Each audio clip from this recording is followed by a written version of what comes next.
Suratul Fatiha.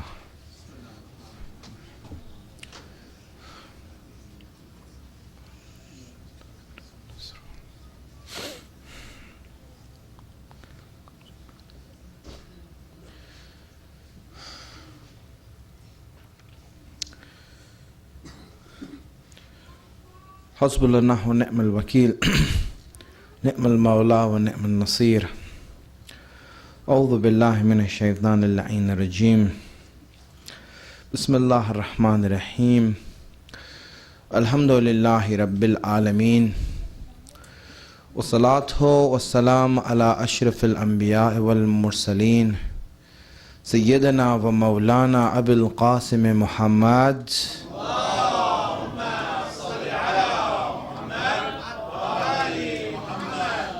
wa ala alihi at-tayyibin at-tahirin al-ma'sumin. Abu Abdullah al-Imam al-Husayn alayhi salatu wassalam, in his historical statement of describing his movement and his stand,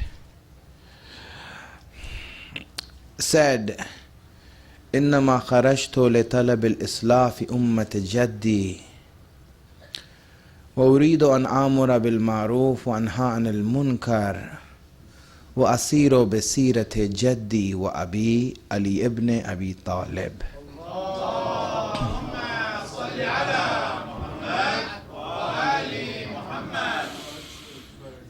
He said, I'm leaving for Islah. That's what I'm going to do. How am I going to do it? The details of it are in the sentence, Asiro besirate jaddi wa abi, that I will do it on the method of my grandfather and my father. That's how I'm going to practice. That's what I'm going to practice. That's what I'm going to do.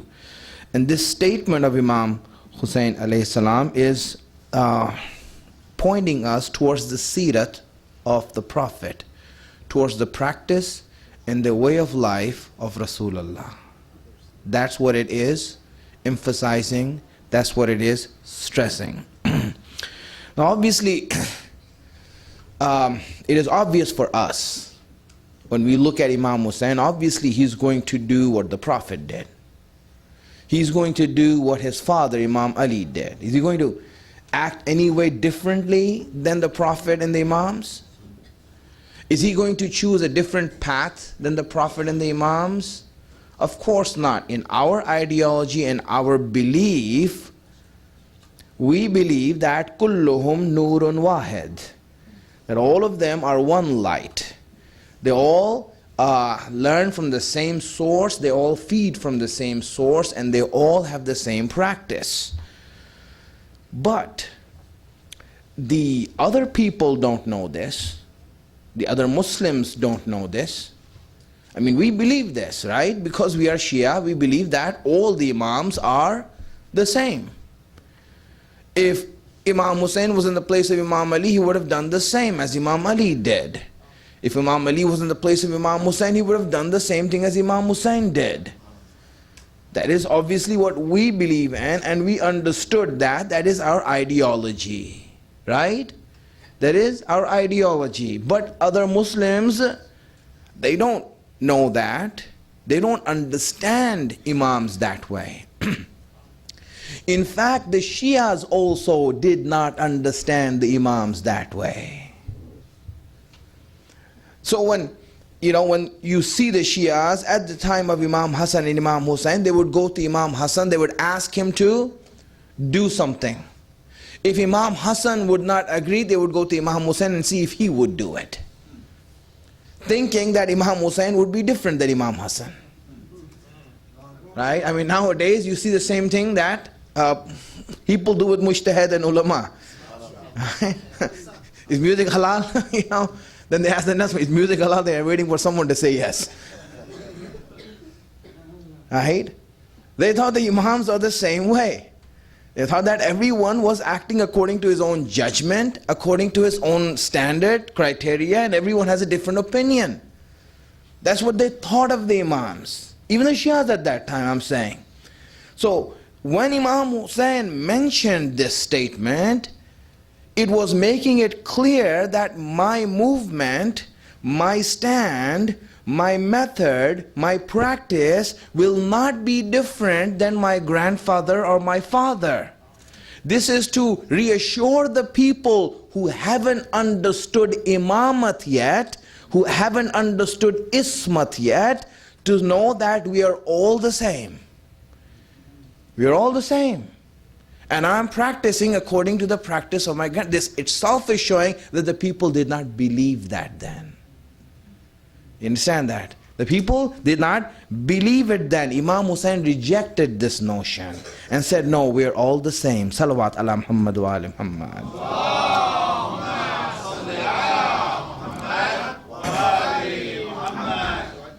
Yesterday we mentioned that Imam Hussein, by saying this statement, Asiro besirate jaddi wa abi, that I practice according to the practice of my grandfather, by saying this, Imam Hussein declared a peaceful movement, a lenient movement, a movement of leniency and forgiveness, compassion.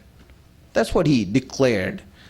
Not a movement of uproar and upheaval or turbulence or revolt, commotion, disruption.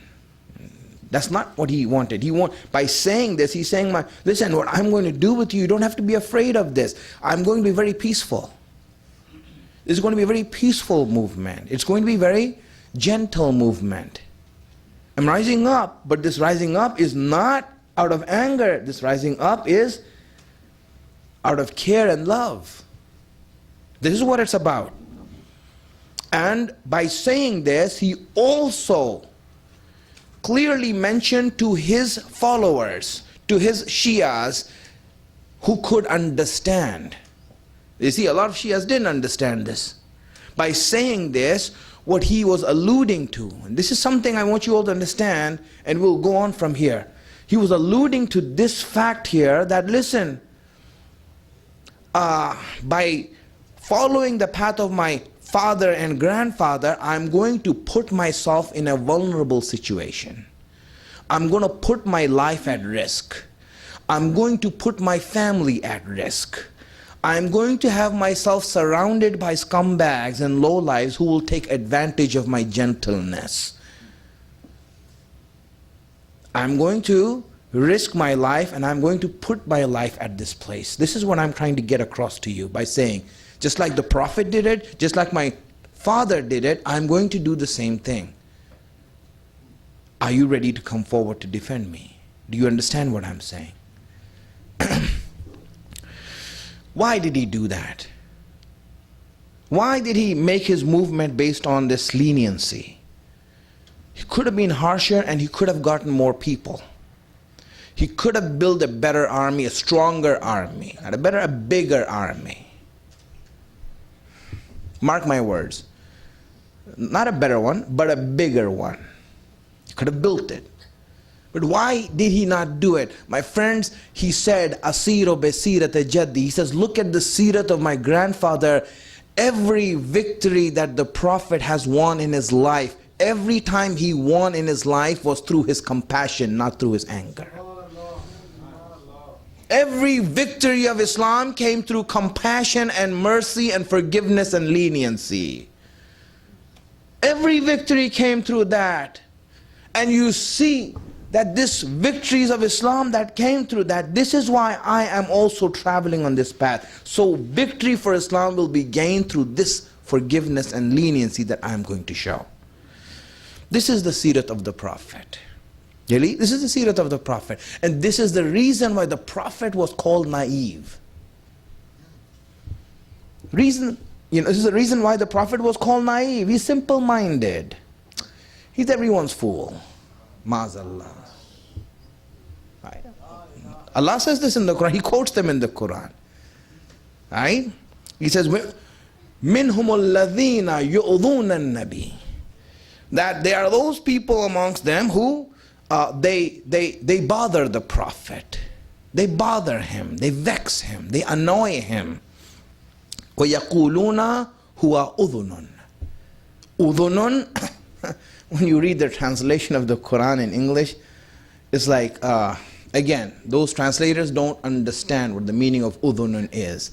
Udhun means ear. So they translated it as he's all hearing. And it's laughable, the translations, you know. He's all hearing, or he hears all. Udhunun is a person who you call a naive person, who listens to anything. Right? That you listen to anything. You know, whatever you say, you know, he'll just listen to it, you know. That's it. This is the opinion of the people of the time of Prophet. When they looked at the Prophet, they say that he is naive. You know, you can say whatever you want, he just listens to you without any problem. And he's simple-minded. He's not smart, he's not cunning, he's not shrewd. He's not a gamer. He doesn't know how to play game. Right? This is what they used to say. And who are these people? Not kuffar, these are Muslims who are talking. These are companions who are talking. Right? These are companions who are talking. And the Prophet in his dealing with Muslims was like that. It wasn't that he was naive. It wasn't that he was simple-minded. No, he knew everything that was going on. But in his interaction with Muslims, he was that clear and transparent. He was that open and loving and gentle. He was like that when he dealt with Muslims. He was like that.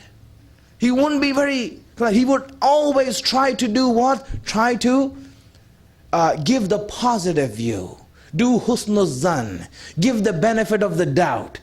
This is the method of the Prophet. This is the seerat of the Prophet. Prophet always wanted positive thinking. He encouraged people to think positively, not negatively. Don't be negative in your thinking. This is the way of the Prophet. That every time you hear someone says, oh, we're going to do this, it won't work out. What do you mean it won't work out? You know, you see some people are negative. It won't happen, you know. It's just ideal. It won't happen. What makes you so sure? The Prophet said, no, don't think like that. Think positively. Say, inshallah, it will happen. Right? It will happen. Friends, you know, there are many things happened in the past in history that when we look at it, we will, you know, we still can't believe it happened. Because they're so far back in history, we don't know. I mean, you know, we don't feel the effect of it. You know, the fall of the Roman Empire, I mean, no one expected it. No one would believe that the Roman Empire would fall. And they ruled for how many hundreds of years? People had lost hope it would fall. They thought, this is it, the everlasting God. This is it, the everlasting God. Hundreds of years they ruled. And nowadays, superpowers are coming and going in 50 years. 50-year lifespan nowadays. You know? My friends, how many things have happened that are unbelievable in history? And because they're so far back, we don't feel the effect of it. But now you see, here Rasulullah wants us to understand this, but his method was always, listen, try to be positive. Try to have hope. Try to have hope. And when it comes to dealing with Muslims and mu'min, always have hope. I give you an example. Let me give you one example from the life of the Prophet. Right? Let me give you one example in the life of the Prophet. You know, how far does he go to be positive, to be lenient, to be forgiving? One of the wives of the Prophet, will keep her name unnamed. She came and complained to the Prophet, you're not giving me enough time. He said, you're not giving me enough time. You know. And obviously the Prophet was giving her enough time, she just wanted more. Right? So she complained to the Prophet, you know, that, hey, listen, you know, I need more time from you. right? You are not giving me enough attention. You're not, showing enough love to me. And the Prophet was doing all of that. But because he wanted more, and that's something that is a sickness, right? Wanting more than what is there. So when the so the Prophet, in order to subdue her, in order to say that, listen, don't worry, right? He said that, listen, don't worry. Soon your dad will rule this people. He said, soon your dad will be in power here. Meaning that, your luck is going to become good now. You're in luck soon. Your lottery ticket is coming out. Right? You're in luck now. He told that to her. And he told her, and what I told you, do not tell this to anyone. He says, give instructions. What I told you, do not tell this to anyone. Not even your father, not even your friends. So obviously, when he warned her not to say this, the first thing she did is she went to her friend and said it. Who was the daughter of the other guy?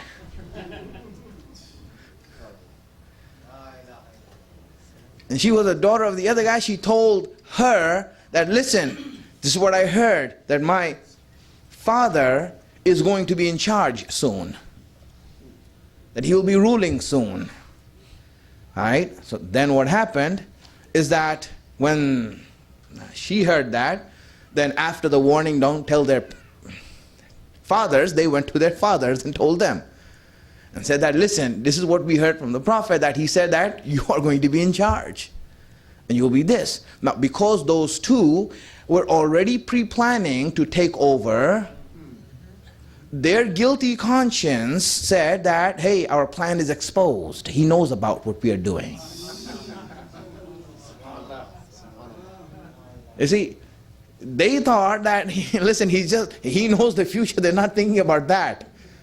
Obviously he's speaking from ilm al-ghaib, that he knows what's going to happen, that these people will be in charge. That is a fact of history. He knows the future. This is it. They're not thinking like that. They're thinking he knows about us. He knows what we are up to.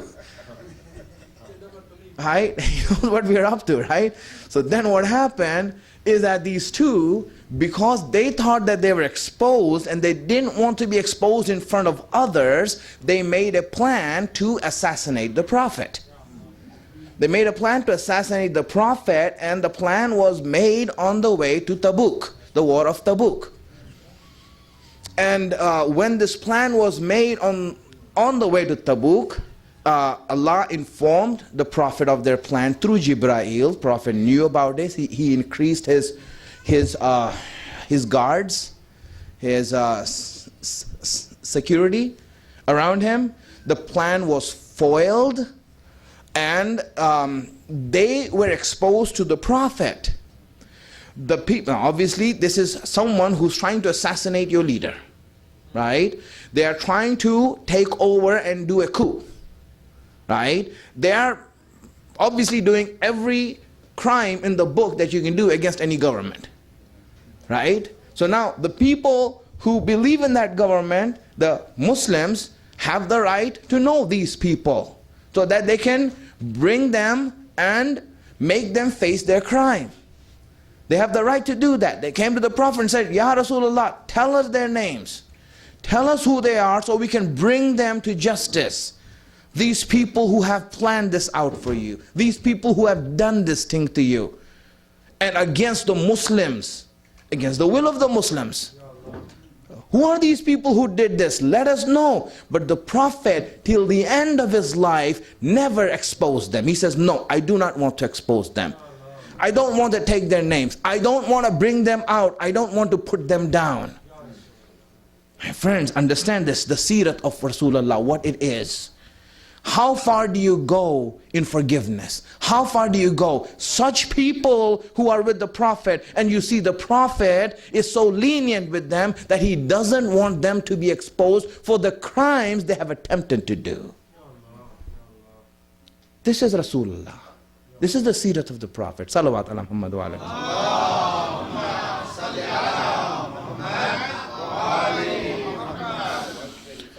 Imam Ali was also accused of this, of being, not so crafty and not so cunning, not being a gamer and doesn't know how to play the game, doesn't know how to do politics, these type of things. Imam Ali was accused of that. Here I want to just stop and say something, inshallah, so that we can learn something from here, my friends.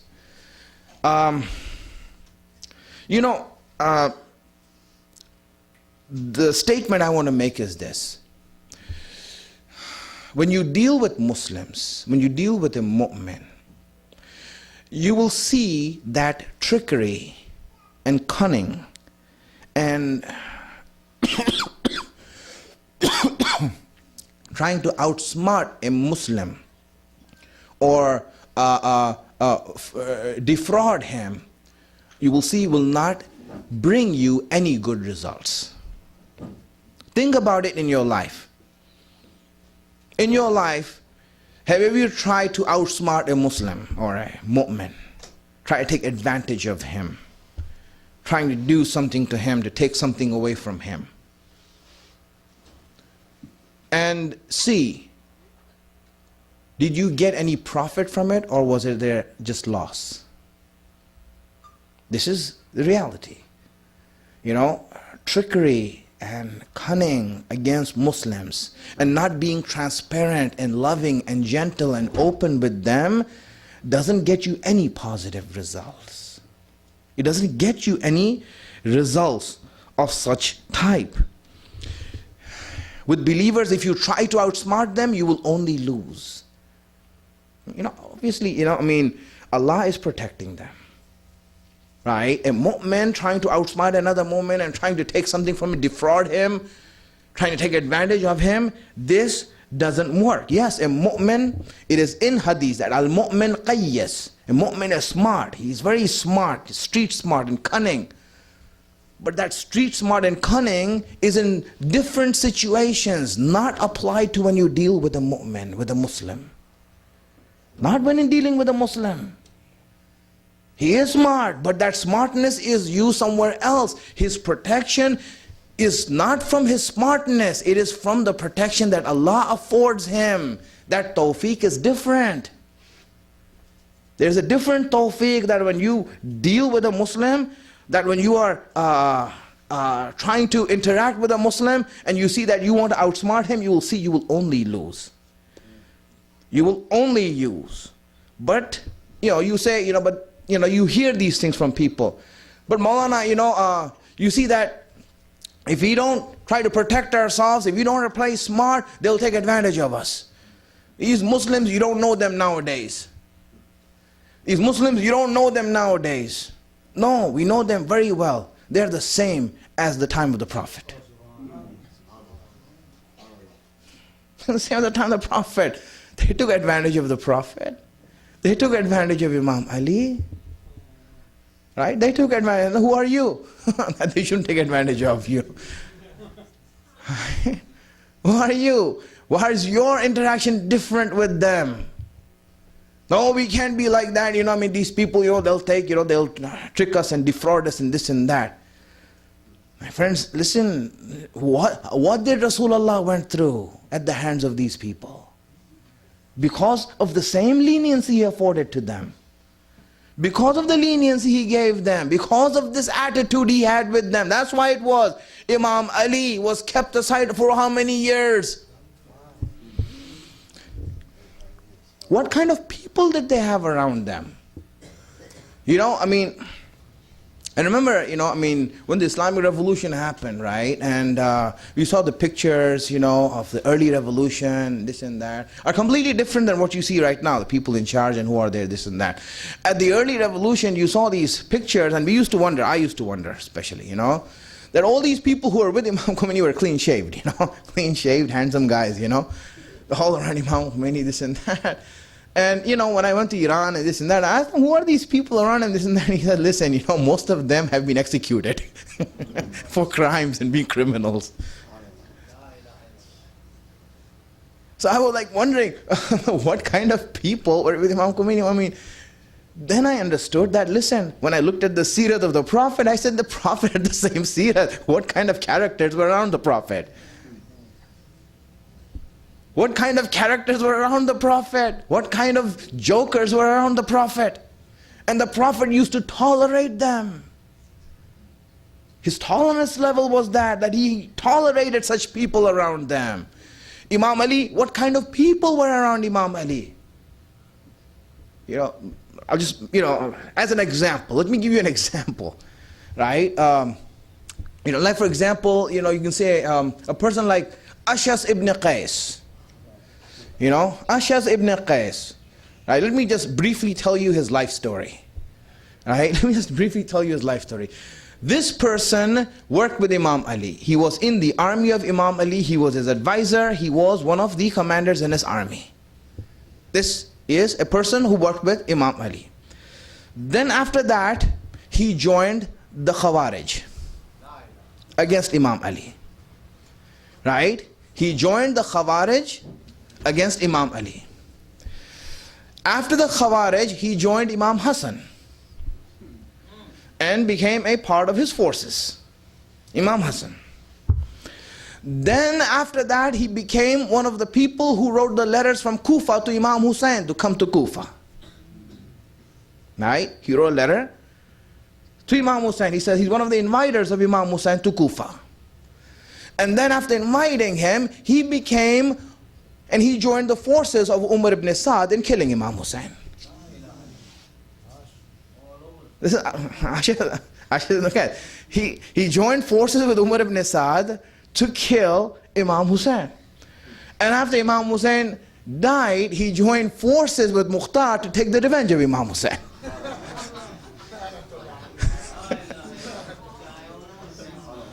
This is Ashas ibn Qais, right? He joined forces with Mukhtar to take revenge of Imam Hussein, and then he joined forces with those who were against Mukhtar to kill Mukhtar. And at the end, he died a peaceful death in his bed. A natural death in his bed. I mean, just imagine the jokers and characters and animals that are around Imam Ali. And Imam Ali is tolerating them. Right? I mean, if he wasn't lenient, if he wasn't forgiving, if he wasn't hopeful, if he did not have husn zan, if he did not have a positive thinking, would he allow such characters to be in his army, to be around him? Don't you think that Imam Ali was smart enough to know who's good and bad? Someone who has ilmul ghaib, someone who said, who has announced that he can answer any question under the sky, that you can pose any question to him, whether it's from dunya or akhirat, he can answer to you. Don't you know that what this person is going to end up? Doesn't he know that? My friends, this is that seerah, this is that leniency. They were lenient like that when they interacted with Muslims. Salawat ala Muhammad wa ala Muhammad.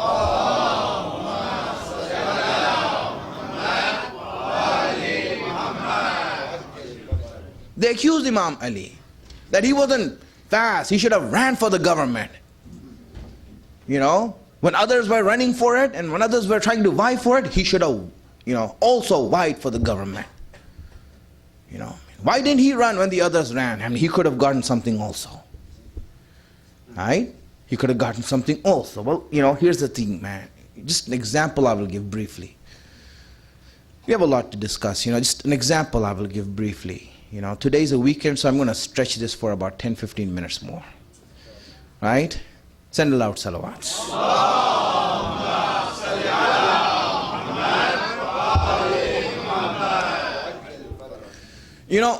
Let me example. I think, once I gave this example a long time ago. I don't know if you remember it. Let's say you invited me in the month of Ramadan for iftar. I come to iftar so that I can ride with you. I come a little bit early, there's about 2 hours remaining, and you already have the iftar spread out on the table. I mean, all kinds of food, different varieties of food, and they all look delicious. Delicious. He said, Maulana, you're early. And said, come on, Bismillah, befarmai, tafaddal, I said, I can't wait for iftar. So I said, there's 2 hours left, so let me go, rest inshallah, and then inshallah, or Maulana, if you want to rest, go upstairs and rest. So I go upstairs and rest, and your other friends come. And this gang of friends, when they come, they look at the food, and it's too delicious for them to wait, so they start eating. They start eating and this and that, and when the time for azan comes and I come downstairs, I see the food is gone.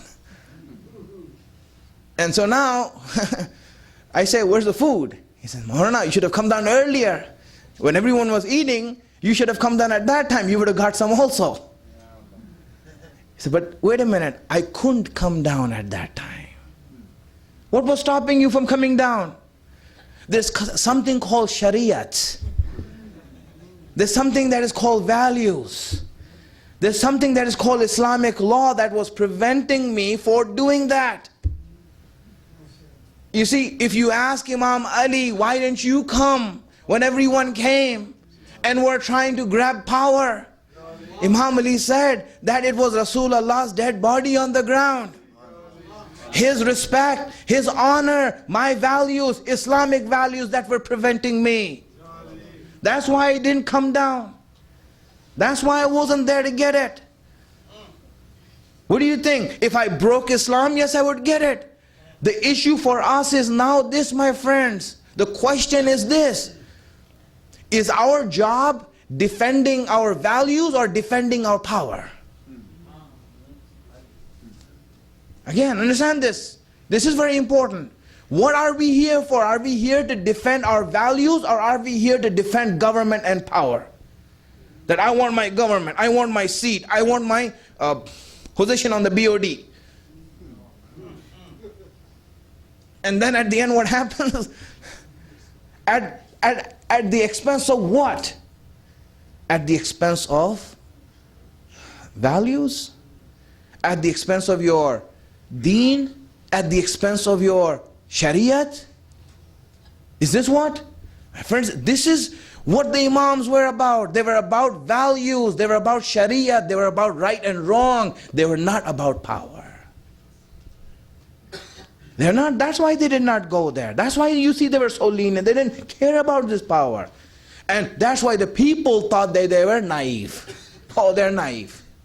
And they're like this. In the seerah of the Prophet, you don't see politics, dirty politics. Planning and cunning and this and that.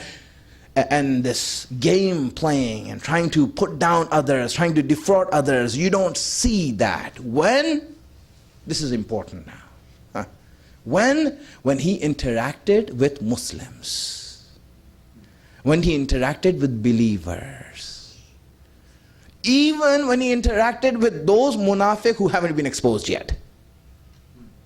If you haven't been exposed yet, we'll still regard you as a Muslim. We can have a hunch that you're going the wrong direction.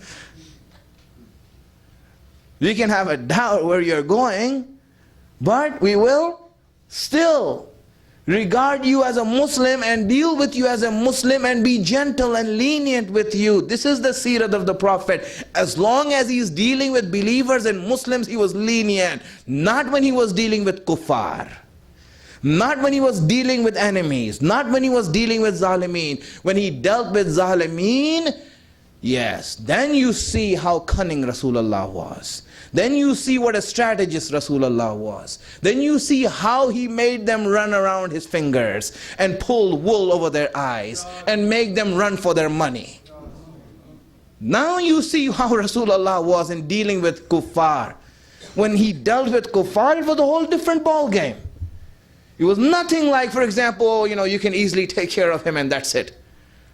No, when he dealt with kuffar, he was very cunning. When he dealt with enemies, he was very cunning. He played that way. I gave you examples of his leniency. Let me give you an example of his being cunning and being smart and playing smart when it comes to enemies. Many examples we have of how many meetings he had with kuffar and how he fooled them in those meetings. And these people went back not knowing what he's talking about. Completely baffled, not knowing what to do. An example of that is what? The eve of the conquest of Makkah. The eve of the conquest of Makkah was what? When the army of Muslims, they came there, they weren't a huge amount. But Rasulullah said, listen, light campfires everywhere. So these Muslims lit campfires all over the land. So when the kuffar scouts came to see, they saw so many campfires that they went back and said, listen, there's no use fighting. If they had known the actual number of Muslims, there might have been a fight for Makkah. But in order to win Makkah without bloodshed, he conned them by making so many campfires and making them think that the Muslim army is so large that it was useless to fight them, so they gave up without a fight. I mean, Rasulullah, he played these tricks with non-Muslims, with kuffar in such a way that they couldn't even think that far. My friends, mu'min follows the seerat of Rasulullah. That's why you see a mu'min and a mu'min country and a mu'min nation, it doesn't win with its arms and ammunition, it ends with its cunning and smartness, that they're always 2 steps ahead of the game. This is what makes us strong. This is the seerat of the Prophet. This is what he was about. So be so smart that they won't even know what's coming. That's the tawfiq comes from Allah. That's a different thing. Takbir. Allahu Akbar. Allahu Akbar. Allahu Akbar. My friends, when we look at Imam Hussein, he said that I will do the same thing that the Prophet did. Seerat of the what? Gentleness and leniency. I will be lenient. I will be gentle. I will be kind. This is what I am about. And what it means is the fact that I will not play games with people. I will not mislead them. I will not tell lies to them. I will not say half-truths to them. I will not lure them. I will not bring them to something that they aren't expecting. I'm not going to give them a dream that they will follow without having the right concept behind it. I will not do that. And this is why you see Imam Hussein, when you looked at Imam Hussein, when you see him on the night of Ashura speaking to his companions, what is he doing? He is giving them every logical, reasonable proofs of why they should go away, why they should leave him. What is Imam Hussein saying? Listen, these people, I mean, they're here to kill me. They're here to kill me. They want my blood. They want to shed my blood. So it's not your war. So, you know, I lift my bayat from you. Go on. Go away from here. I mean, he's giving them all the proofs, right? All the proofs. Go away from here. So now what happened is that he's giving them all the proofs for them to go. This is Imam Hussein's seerat. Now when you look at the seerat of these other people, for example, Abdullah ibn Zubair, when he was surrounded in Makkah and his life was in danger, he was cursing his own people. How dare you leave me, you? And you know, he used some choice words to curse his people. Right? How dare you leave me? And how dare you leave me, you know, and my life in danger, this and that. He's cursing his people. He's trying to make his people stay. Imam Hussein is trying to make his people leave. See the difference? This is the seerat. He's saying this is the seerat of Rasulullah.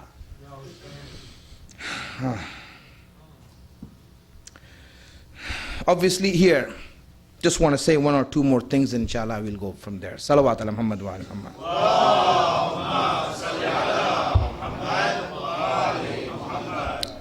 So now, in order to conclude this, right, 2 things I will say. First thing, my friends, the seerat of the Prophet. When we speak about the seerat of the Prophet, it is mostly leniency and compassion, sometimes harshness and strictness. Yes, he is strict and harsh sometimes, but he's compassionate most of the times. If you say that, you know, Rasulullah's Siriyat and his way of life is that he's angry sometimes and he's lenient sometimes. This is wrong. This is zulm on Rasulullah. No, he is lenient most of the times. Sometimes he is strict. Sometimes we saw him strict. We saw him when he was in anger. What are those things where he became angry? And what are those things that where he was lenient is what we want to understand in a sirat. Right? That's what we want to understand in a sirat. Because when he did become angry, it would show on his face. He would turn red in anger. And he would be so angry that you can't appease him.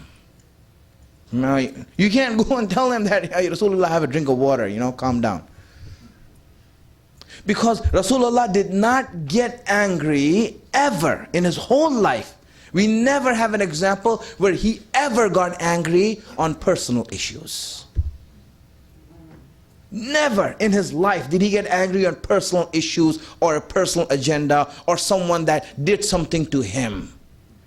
Never in his life did he get angry. We never have an example. You cannot even find a faulty book somewhere written by some half-baked Oriental trying to deface the Prophet who could find something to write something like that. Never did he get angry on anything that is personal. What did he get angry on? Inshallah, I'll go into details, but just to tell you, he would get angry, let's say, on the rights of others being taken away from them. When people trample the rights of others, then he would get angry. He would get angry at the respect and honor of Islamic law and the defacement and the ridicule of what is held sacred in Islam. He would be angry at that. There's no doubt about it. He would be angry at that. Nothing could calm him down at that time. Because his anger was not like, for example, whenever a Muslim gets angry, right? When any one of you get angry, we say, brother, calm down, it's all right, here, have some water, have a seat, this and that. You can't tell that to the Prophet. Because none of that would work on the Prophet. Because his anger is not without justification. Our anger is, like without any justification. Hey, you said that about my mother? Oh, let me tell you. Right? This is our anger. This is how we get angry. Right? But when Rasulullah or Imam Ali, they don't get angry for these things at all. That's why, to appease them, the only way that you can appease them, the only way that you can calm him down is to say, Ya Rasulullah, the right that has been taken, I'm returning that right. Then Rasulullah would get calm. Until that right is not given back to its rightful owner, I will not be calm. I will be angry. You see, this is that strictness he had. But in fact, you will not be able to make him angry. Calm. Nothing will make him calm. Now you're like, wow, subhanallah. Now, is it easy to live with Rasulullah? Imagine this. Is it easy to live with him now?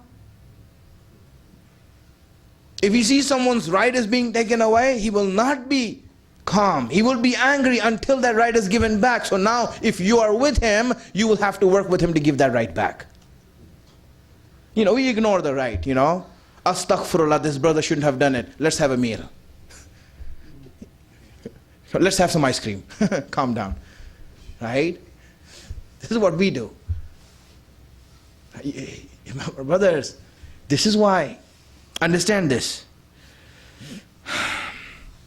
Imam Ali, when he wanted to get angry, and Abdullah ibn Abbas logically was right. He was right. Ali, 25 years, you did not care about power, and here you are trying to fight Muawiyah, who's just taking one province away from you. He's just taking one province away from you. That's it. And you want to fight him, but for 25 years, you did not care about power. Imagine this. And this is where I want you to come. I hope you are here with me.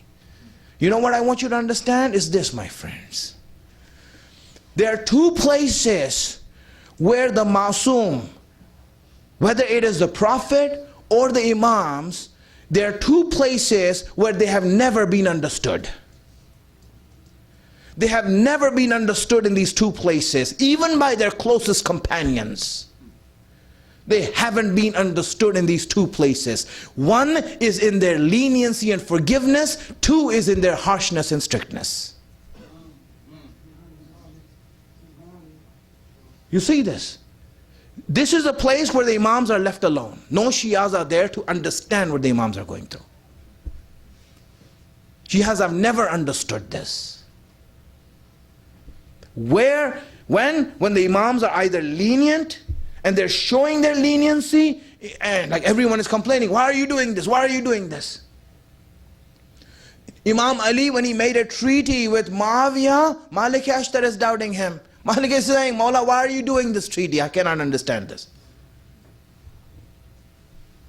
Malik Ashtar is the closest companion that he has. So in the time of leniency, you don't understand him. And when they're making a stand, you don't understand him. Imam Hassan wasn't understood when he was making a treaty. Imam Hussein wasn't understood when we were saying, Hayat min Nazillah. You see this? And these are the two places we need to understand in the seerat of the Prophet, in the Imams. Right? These are the two places we need to understand, my friends. Where, in conclusion, that's what I'm saying. Because this is what it's about. Why are we learning the seerat of the Prophet and the Imams? To learn this. You who want to be with the Imam, if you don't, that's a whole different story. But for those who do want to be with the Imam, who do want to die with Imam Hussein, who do want to be with Imam Zaman, they need to know these two places. Because these are very delicate and these are very subtle places to understand. Where is the Imam so lenient that you can't understand what he's doing? And where is the Imam so strict and severe that we don't understand what he's doing? This is where we need to understand on what basis do they do it? On what reason do they do it? So that we understand those reasoning, we understand that stance that they take, so then we can say that yes, this is the reason Imam is going to make a stand on this. I have to be with him. I have to be with him. My friends, when Imam Hussein showed his leniency, he was so lenient that he was even forgiving. He was giving the chance of forgiveness. Look in Karbala. Look on the day of Ashura. Imam Hussein, he was bloodied by the blood of his companions and by the blood of his children. He was bloodied. Just a few moments ago, Ali Akbar had died in his arms. It wasn't easy for Imam Hussein. It's not easy. Just a few moments ago, Ali Asghar was shot at and was killed in his arms. Just a few moments ago, his back was broken when he saw Abbas. Just a few moments ago, his family, the lamps of his household were taken away mercilessly. Just a few moments ago. And now the leniency of Hussein is that Hussein comes to this army of demons, this army of merciless, cruel animals. He comes in front of them and he tells them, listen, there's still chance for you to be saved. Let me go. There's still chance for you to be saved. Hussein, what kind of leniency is this? What kind of forgiveness is this? Don't you know that Ali Akbar's blood is on their hands? Don't you know that Ali Asghar's blood is on their hands? Hussein, make us understand what kind of forgiveness this is. Hussein, we want to stand with you. How can we know if you don't tell us? How do you make a stand like this? How can you forgive people like this? My friends, this is where it needs to be understood. This is the seerah that needs to be understood. Can we stand with Hussein at this time? Can you stand with Hussein at that time?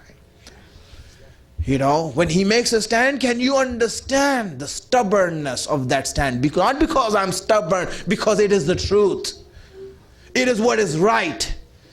And I will not leave this right. I will not leave the truth no matter what happens. Can you understand that much?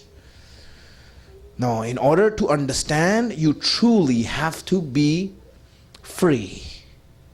You have to be free. You cannot be a slave. You cannot be a slave to understand this. A slave cannot understand what freedom is. Only a free man can understand what freedom is. That's why Hur understood that. You know, Hur understood this, you know. Hur understood where Hussein was lenient. He saw it with his own eyes, right? And Hur understood where Hussein can be hard. He heard it and he witnessed it with his own eyes. When Imam Hussein was lenient, Imam Hussein met Hur in a situation where Hur was trying to block him. When he came to Imam Hussein's army, when he came there to Imam Hussein's army, Hur's army was out of water. And they were so thirsty that they could not find water where they were at. So they were just trying to look for water more than they were looking for Imam Hussein. And in that situation, they bumped into Imam Hussein's army. When they came to Imam Hussein saw them, and he saw 1,000 soldiers. Imam Hussein had a handful of people with him. 1,000 soldiers came there, thirsty, dying from thirst, quenching. They didn't know. They were so thirsty. Imam Hussein saw that and said, Abbas, go and quench the thirst of our guest. Quench the thirst of our guest.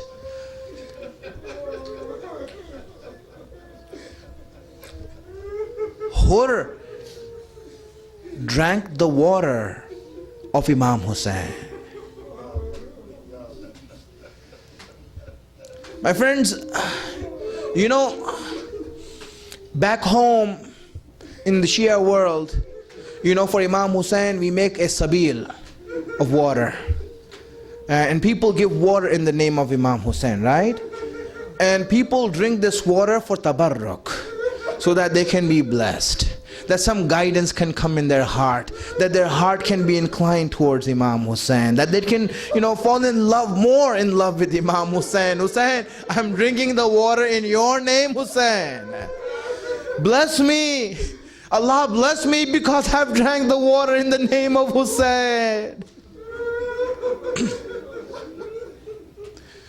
You know, when Hussein himself is making a sabil and giving that water to you, when Hussein himself is offering that water to you, imagine what kind of blessing would that be? Hur did not come as a friend. You know, he came as an enemy. He came to stop Imam Hussein, to block him, to follow the orders of Ubaidullah ibn Ziyad. He came to do the orders of Ubaidullah ibn Ziyad.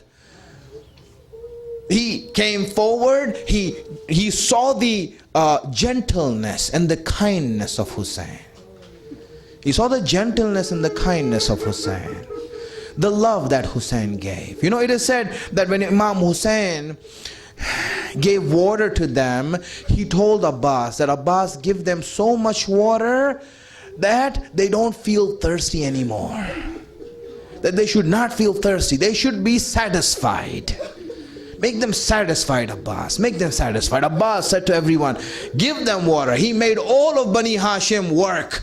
He says, give them water. And everyone was serving them water. Everyone was serving them drinks. He said, take this, and they were serving them. Hussein didn't care. He did not care if we run out of water. Hussein did not care if we run out of water. He said, don't worry. This is the way we are. The seerah that we follow is the seerah of the Prophet and my father, right? I will give everything away. And he gave so much away, you know. It is said that the soldiers were so thirsty. and they were so parched in their thirst that one of them said that I was so thirsty that as they gave me water in a cup, in my haste to drink it, I brought it close to my mouth, but I opened my mouth, I spilled the water on the ground before it could fall in my mouth because I was so thirsty, I just want to drink it fast. And it fell on the ground, and I looked at the water, and you know what? I mean, I was so sad. I knew I would get more water. I knew I would get more water, but to see the water that is so necessary for me fall on the ground, it messed up my mind. I'm just looking at it. What happened? I felt sad that this water fell on the ground. I felt sad. It fell on the ground. I was waiting. Now I needed some more water. And then I saw in the far distance that where Hussein was sitting. I knew Hussein was sitting and watching us being fed with this water. I saw towards his position, and I saw him looking into my eyes. I saw him looking into my eyes. And then the Imam himself stood up. And he came forward in a hurry. He came forward in a hurry. And he grabbed from me my cup and took the water himself with such eagerness, with such compassion, as if something is important for him. Me, I'm a nobody. I'm not Hur, I'm a nobody, I'm just a soldier in Hur's army. But Hussein is so eager to feed me, is so eager to quench my thirst. So eager to quench my thirst. Can you believe that? When Imam Hussein took that water, he says, come close to me. He put the cup in my mouth. He says, relax. His hand that was touching me relaxed me. And then like a caring father, he made me drink that water.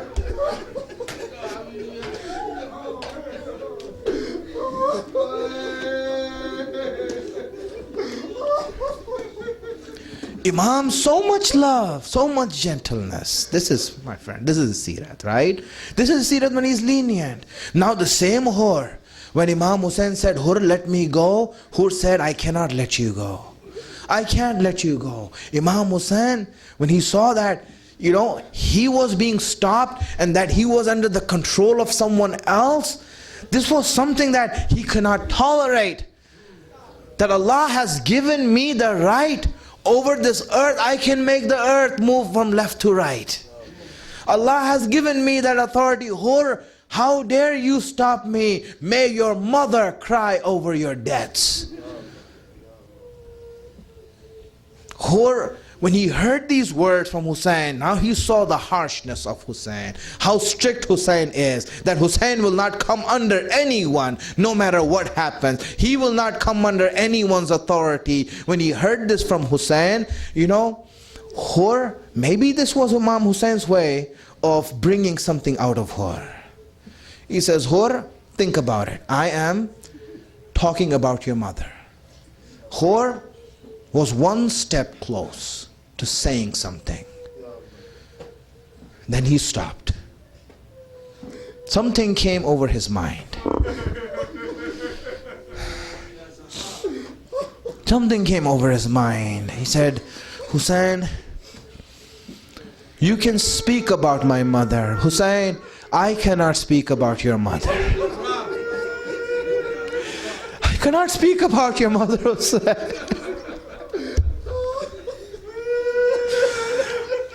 Hussein, her love has been made incumbent upon us. Hussein, her respect and honor is on her head and is cherished by us. It is what makes us a mu'min. I cannot say anything about Fatima. It is Hussein's way of saying, Hur, if you understood that, then understand what you're doing with the son of Zahra.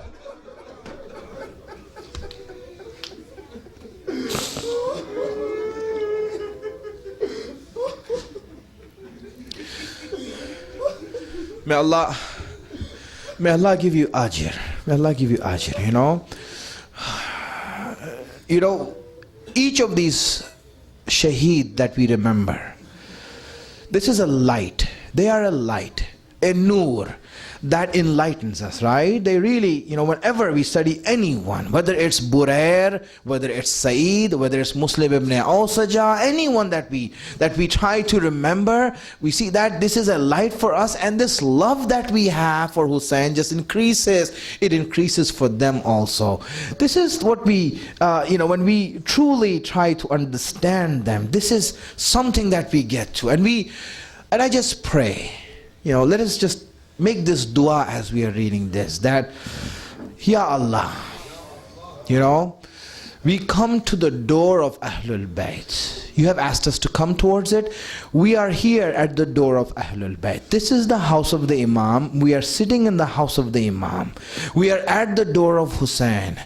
Allah, we ask you, just like physically we are in the house of the Imam and at the door of Ahlul Bayt, take us spiritually to Imam Hussein and his companions. Take us there, Ya Allah.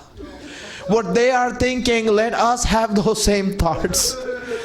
What their likes are, let us have those same likings. What their dislikes are, let us have those same dislikes. Allah, make us such that we can hear the call of Hussein. Allah, make us such that we can say labbaik to Hussein. Allah, make us such that we can have that tawfiq, that we can give our life for Hussein. I know that our life is meaningless. I know my life is useless. But Allah, if we shed it for Hussein, then it will have some meaning. It will have some meaning. It will be regretful, my friends. I'm saying this here in the middle of the Masaib, inshallah, that you understand this better. You know, Imam Hussein invited many people to come. Imam Hussein invited many people to come, and you know what? They didn't respond to him. They rejected him. A person like that was Ubaidullah ibn Hur al-Juhfi. This person, Imam Hussein himself went to invite him. People said, he's not going to come to you. Imam Hussein said, no, I want to go to him and invite him to come. Myself, I want to go and invite him to come. You know, Imam Hussein went there. He personally talked to him. He laid out his plan. He said, I want you to join me. He said all of that. And you know what Ubaidullah said? He said, you know what? I have a very good sword I want to give to you. It's unbreakable. Trust me. Take this. I have a horse that's very good. And I'll give you the sword and this horse as a gift. And use that. Imam Hussein said, you know, I want you to come with me. The sword and the horse I will give you. You come with me. You know, he said, sorry, I can't. You know, Imam Hussein, all right. I mean, he didn't sweat it. He didn't get it. He said, all right, that's it. Let me go. Fine. He just left it. He left and he walked away from there. You know, he walked away from there. After the martyrdom of Hussein, Ubaidullah ibn Hur, obviously he regretted. He saw that this was an opportunity. He saw his life. He says, I'm going to die anyway. I'm going to die anyway. If I had accepted Hussein's offer and died under the umbrella of Hussein, where would I have been? Where would I have been? My friends, take this as an opportunity. Take this as your chance. These 10 days of Muharram, take it as your chance. This is where you want to make your prayers and say, Allah, make me that which can be with Hussein. Don't lose this opportunity. It comes and goes. Then you will be left regretting that I will die anyway. Oh, I wish I died with Hussein. Those who did accept him, those who did go to him, until today, everyone, millions and millions of mu'min and believers whose hearts have been enlightened by the guidance of Allah are looking at those who died by the side of Hussein and are saying, Bi abi antum wa ummi. May my mother and father be sacrificed for you. Don't be like Ubaidullah ibn Hur and regret that maybe I could have been one of those people. Yes, my friends, when Hur saw the two sides of Hussein, now the only choice for Hur was to see what the right time is. Hur did not know that Hussein was invited by the people of Kufa, and Hur did not know Ubaidullah ibn Ziyad and his intentions. He stuck with them to see there's an amicable ending. But when there was no amicable ending and it was war, he came to Umar ibn Saad and said, Are you really going to fight Hussein? Are you really going to fight this man? He says, I don't have any choice. Is there going to be war? He says, there will be such a war that you will see body parts all over this ground. When Hur heard that their intention is to kill Hussein and to go to war with Hussein, then Hur made his choice. Then Hur made his choice, a choice that made his essence. My friends, our existence comes with our birth, but our essence is made with the choices we make. And this is why you see Hur was made by the choices he made. Yes, it is a coincidence that his mother named him Hur because at the time of birth, she named him Hur, but then Hur lived up to his name in Karbala. Hur lived up to his name in Karbala. Now this man who has so many people, who has so much respect, who has so much honor, who is regarded by many as a dream. People dream of becoming Hur. People dream of becoming like Hur. He is the person that people in the world of Islam would say, yes, this is a person you want to become like. That Hur, now he made the choice that, you know what? All of this is nothing in comparison to what is under the umbrella of Hussein. He came that way and he said, I'm going towards Hussein. I'm going towards Hussein. But now you see, when you come towards Hussein, you saw the physical movement of Hur from one side of the battlefield to the other side of the battlefield. I want you to see the spiritual change of Hur that took place from that side of the battlefield to this side of the battlefield. Hur, when you used to come out of your tents, your chest used to be out, your head used to be held high, your nose used to be up, you were proud, you had pride. Now when you're going towards Hussein, now your chest is inside, your head is bowed down, your eyes are lowered. What happened, Hur? Hur will tell you, I have understood what I truly am. I understood what I truly should be like. If I want to be with Haq, if I want to be with truth, I need to be bowed down before it. I need to be bowed down before it. Or when he was coming towards the tent, now you see those people who stood by Yazid and those thousands who were in the army of Yazid had a meaning for Hur when he was there. But now when he came to Hussein and he looked back, these were faceless people, people who had no selves, people who had no meaning. He looked at them and he said, you are worthless now. I have lived all my life thinking what you think of me. Today I understood how useless you are. My friends, this is the growth when you come towards Hussein. This is the growth that happens. Now let me just tell you, my friend, when Hur came closer to the tents of Hussein, he came with a few people. His servant was with him. His servant was with him. Hur took out his shoes and tied them and put him on his neck. He put the shoes on his neck. This is a sign of remorse. He said, Hussein, I come in remorse. I'm sorry for what I've done to you. I'm sorry.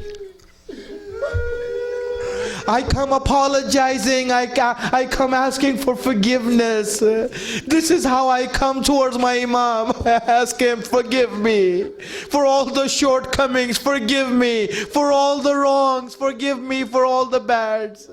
I have come to you. Now when he's coming towards Hussein, then he hears the voices of the children saying, Alatash, Alatash, we are dying of thirst, we are dying of thirst. So now Hur, when he hears here, now he takes his hand and starts beating his head. Starts beating his head. He says, what can I do, Maula? I am responsible for this, I am responsible for this. When he comes closer, his servant says that someone is coming towards us. He said, who is this? It looks like Abu Fazl al-Abbas, the flag bearer, the right hand of Hussein is coming. Then he knows that Hussein has sent a welcome party for him. He's saying, you shouldn't have done this. I feel embarrassed. I feel embarrassed. I'm melted. I don't know what to say, Hussein. Now, when they come closer, they said, the servant looks at someone who's coming and says, Master, I think Hussein himself is coming. Hussein himself is coming. When Hur hears that, he cannot bear it anymore. He makes himself fall down from the horse. Makes himself fall down from the horse. Now he's on his knees and his elbows. Hussein comes towards him to pick him up. Hussein kneels in front of him. Hur bows his head in front of Hussein and says, Maula, forgive me. Forgive me. I have done wrong to you. Forgive me.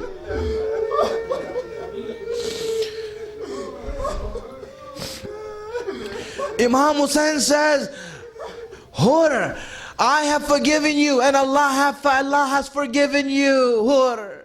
But then you have come to a very benevolent master. You have come to a very gentle master. Hur, you know this. Now the next thing that Imam Hussein said destroyed Hur from inside and made him complete. Imam Hussein said, Hur, when you came to me the first time, you came as an enemy and I gave you water. Today you come to me as a friend.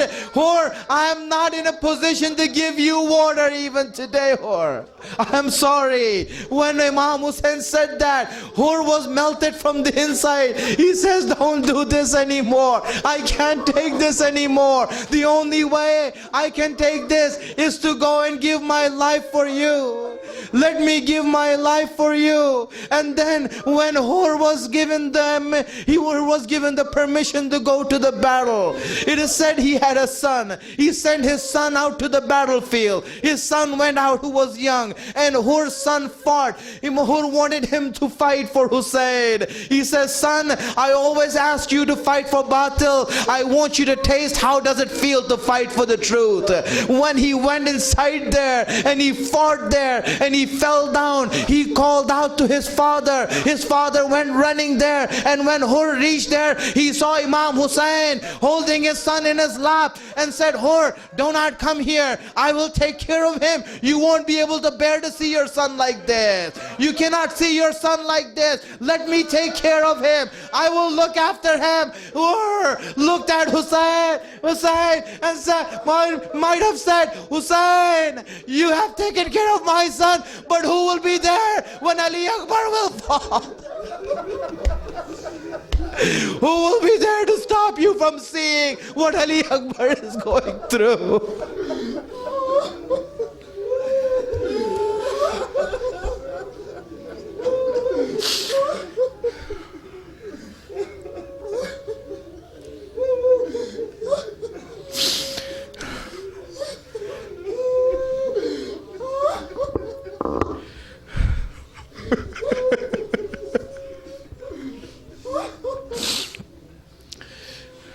سيعلم الذين ظلموا أي منقلب ينقلبون. ماتم حسين.